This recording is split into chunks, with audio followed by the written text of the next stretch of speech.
Mm. Hello everyone, it's me again and Marikit and welcome to my channel.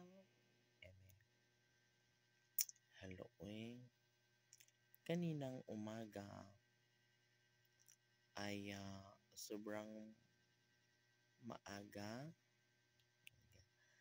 Naligo ako ng mga 7:30 ng morning kasi meron kaming monthly flag racing and of course meron kaming session sa aming barangay, no?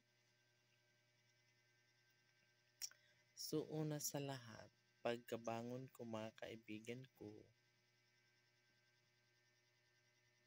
kumain na agad ako at pagkatapos kumain ay naligo na ako. Kasi nga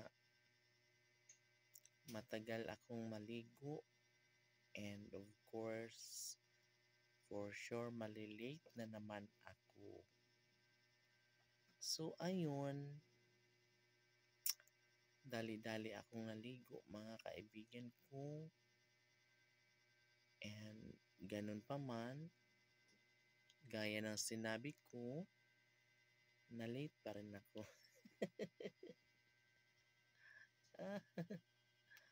Pero konti lang naman. Ilang minuto lang. Na late pa rin ako.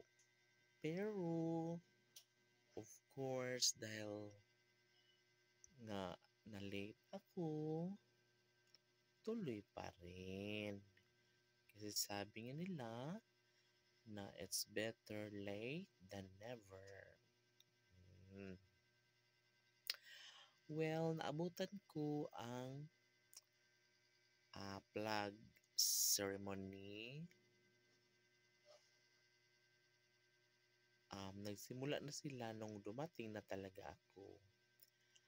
But, kung tutuusin, ay late na ako kasi